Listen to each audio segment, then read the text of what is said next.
Hey guys, I am Colleen and I'm a person. I like to read and I like to write, but I do whatever on this channel. And today, since I have been quite focused on fashion the past few videos, I thought I would cross over to manhwas, still related to fashion. We're gonna get into transmigration, regression, basically historical manhwa that you would get into because of the art and the outfits. I did something similar to this video a while back now, but this is a new list. This is all my opinion, and this is just for fun. Again, this is in no way like a definitive list of what's the best historical manhwa out there. This is just the ones that I've read and the ones that I really like because of the art.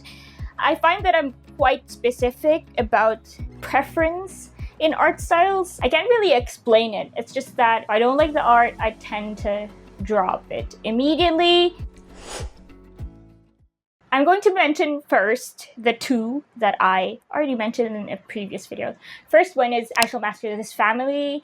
Still the best in my opinion, art and fashion-wise. It's such a specific time period that it is remaining faithful to, and the styles just follow that, and it's very consistent, and all the characters are always dressed impeccably. It doesn't matter if it's a supporting character or the main character. Firenze is grown up now, and so is Perez, and I think it's starting to get into their love-ish story now because they're not kids anymore. And yeah, her outfits are just getting even more fabulous at this point, and yeah, read it. It's a reincarnation. It remains to be my top manhwa favorite. The next one is Marriage of Convenience. I think this just concluded, or they're up to the side stories now. She repeats her life, her same life. And her name is Bianca, and she is married to Zachary. And again, great art. Literally my top two, I Shall Master This Family and Marriage of Convenience. I said that last time as well, and they have not been dethroned. Again, a very, I think, specific time period, and they remain faithful to it all throughout. It's not like a mishmash of different styles. Very intricately drawn, I feel like. And their features are so delicate. Even the colors are so divine. It's like they're jumping out of the panels to greet you and making everything even more intense. And it really, really helps enhance the story because everything is just so pretty and beautiful. Marriage of Convenience, really good story, really good art and fashion. The next one is Why Are You So Obsessed with Your Fake Wife? This is a recent one, I think. The MC's name is Nadia, and she is the illegitimate daughter of a duke, and she gets married off to the northern duke at her request because she's repeating the same life and she doesn't want to die. So she sort of orchestrates this thing where she ends up having to marry the duke. She's as smart as Firenze, a bit calculated, and in a good way. But the style is very much giving Marriage of Convenience. It's like a mix of the two. I find myself in awe when I look at like intricately drawn floor-length dresses that are very delicate looking. The colors are really good, but I am having trouble adjusting to how I look at the facial features of the characters. Definitely not the same as I Shall Master This Family or Marriage of Convenience, but it's different. It's different. It takes some getting used to, but the fashion is just as good. The next one is The Little Princess and Her Monster Prince. These titles are so long. The MC's name is Anthea, if I'm correctly pronouncing that. She also gets married off to the crown prince, the monster crown prince. The crown prince is cursed. At this point, they are like young adults, but the story starts off, they're really young. So the majority of their release chapters, they're still young. And the thing about this one is that she has a very doting father-in-law. So the the dad of the crown prince, the king, is very fond of her. So is the crown prince. Fashion-wise, I really like how extravagant the outfits are. I'm such a sucker for cute kids' outfits, and since they both start off as children, the prince and the princess, I like the poofy ball gowns filled with so much applique. It'll make your head spin. I really liked it. I really liked how the characters are drawn. Again, the art is exemplary. The next one is Father, I Don't Want This Marriage, and the MC's name is Jubelian? I don't know the right way to pronounce that. Although the art in this is a bit more common, I still really liked how everything was drawn. She has a very, very doting dad. And the thing about them is every function or like a ball that they attend or a party or tea party or something, they always have matching outfits and it's so cute. It's like they coordinated. Her outfits are always so like girly and it's so feminine, so poofy and cute. Another thing that I really liked about this manhwa is that the male lead is like blushing in every panel, like so obsessed with the female lead, and the father and the male lead, they're just always at odds, and he's just constantly trying to gain the favor of the future father-in-law, and I thought that banter was sort of fun and funny. The next one is The Demon's Darling Daughter, and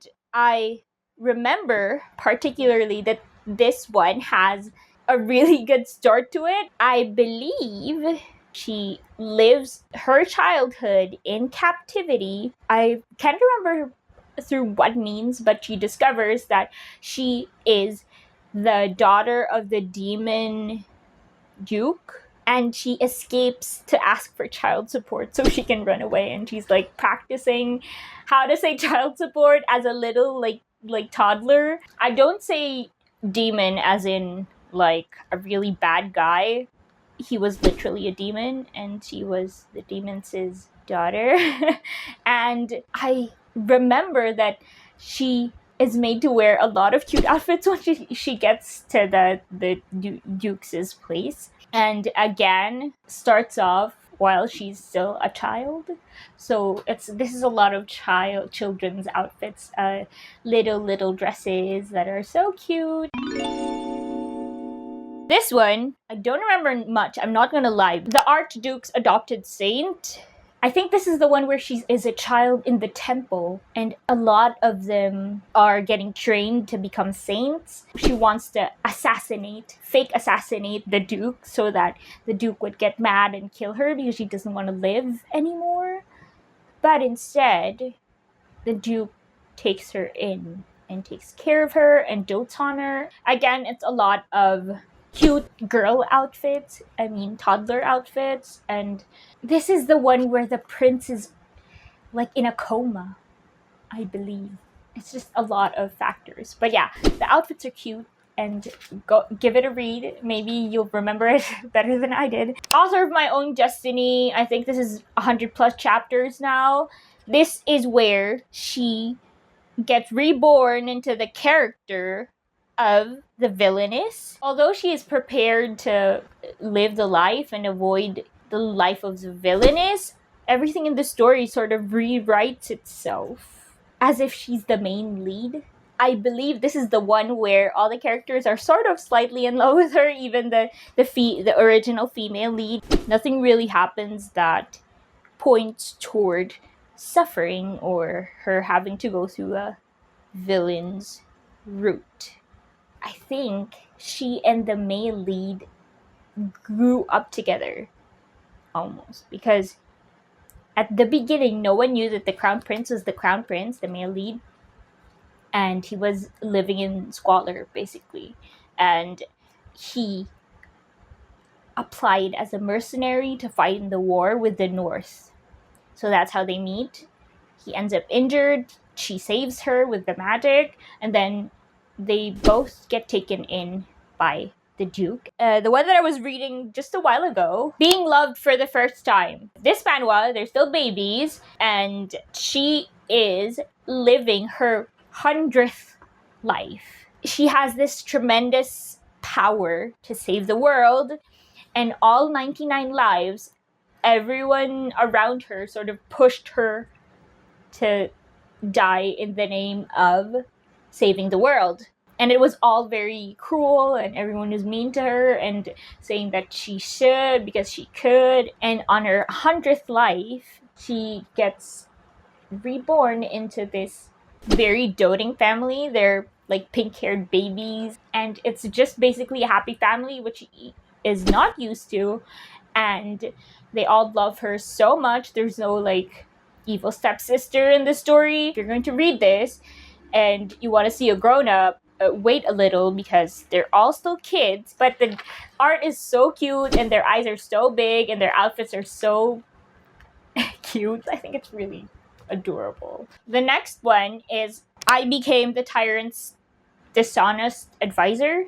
The female lead, when she's awoken into her new life as this duchess, she has no idea what the duchess has done, and she comes to find out that the duchess that her soul is inhabiting is actually an evil person. At this point, she's trying to figure out what happened before she came into that body. That is not the most exciting part of this manhwa. The art is amazing. I don't even know how to describe it. And when they showed the Tyrant for the first time, my jaw was on the floor, I'm telling you. He was so beautifully drawn, and the outfits are so his outfits. His, not even hers. I love it. I'm very excited to read more of this manhwa because the story hasn't really kicked in yet at this point because it's very early stages. I like that the main character, what's her name? Irina. I like that Irina, she's in pants more often than she is in dresses. I don't know, it's just a refreshing change compared to all the other ones, the other historical manhwas that I have read. Read it. Those are all my historical manhwa recommendations that you would get into for the outfits and the art. I hope this gave you some idea of what to read, what manhwa to read next. I hope this encouraged you to get into reading manhwas or mangas or anything really. And I hope you enjoyed this video. Like, comment, subscribe if you want to, and I will see you guys next time. Bye!